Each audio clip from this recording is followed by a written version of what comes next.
Welcome back to the KOAM Morning News. Special guest in our studio, Larry Spahn. Larry, thank you very much for your time, sir. Larry, give me words of wisdom during the commercial break.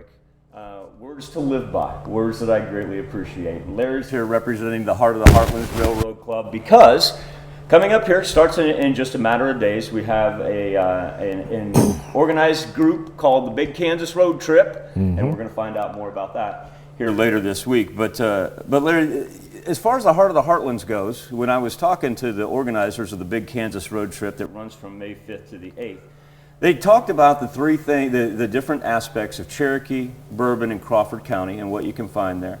All three of those counties have one thing in common, and that is a great history about the importance of railroads. If you could kind of maybe give people a general overview who drive over the tracks every day, but don't appreciate what it's done for our region, how would you describe that?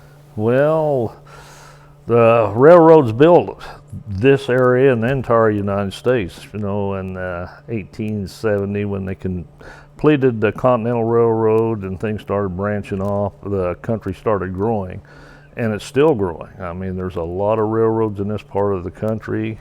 If you look at a map of several years ago, it looks like a wheel with all the train tracks coming right into southeast Kansas. Yeah, right here. It is the hub. Yep. And part of that hub is in Scammon, Kansas, where we have the Carona Depot and the Historic Railroad Museum. When it comes to preserving history, Larry, that's difficult, especially when we talk about railroad history.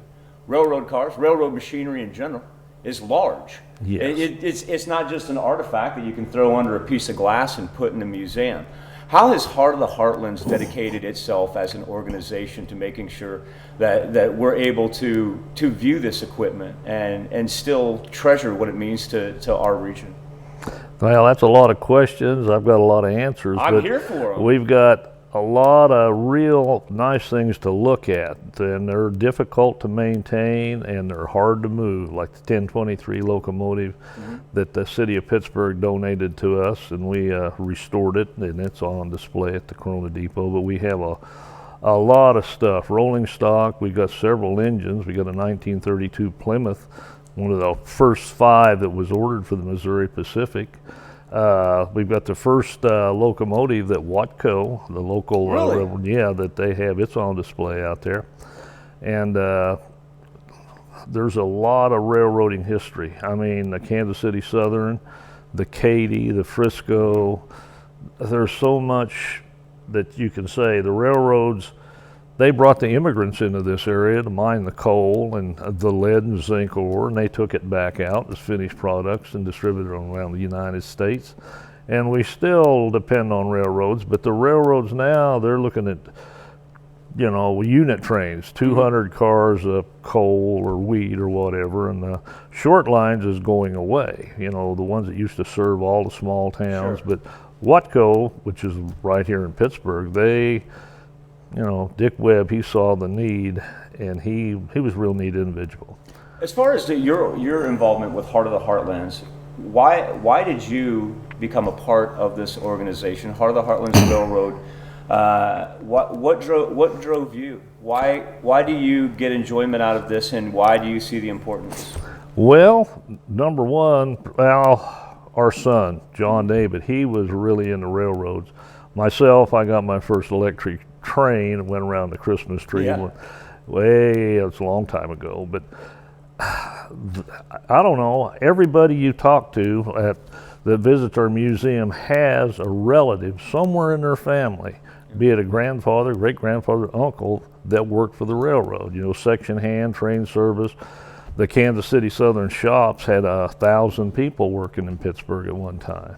Katy, or the MK&T, they had large shops in Parsons, and they were huge employers. So once again, you can find Larry and everything that he's talking about out of the Carona Depot and Railroad Museum. That's in Scammon, Kansas. And Larry, while we're associating this with the Big Kansas Road Trip, because it's starting on May the 5th and runs through the 8th, anybody can come out at just about any time. Kind of give us the ideas about when the museum is open and when we can come find you. Well, we're going to be open specifically for that, I think from 10 till 5. on those days, and we'll have everything open and available. Our museum is really neat. There's a lot of nice stuff inside.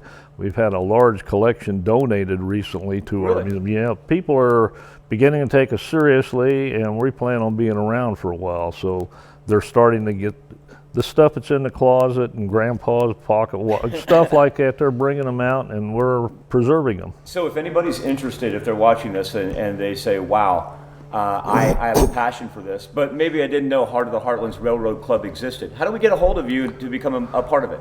Well, we have a website, heartlandstrainclub.org, I believe is what it is, and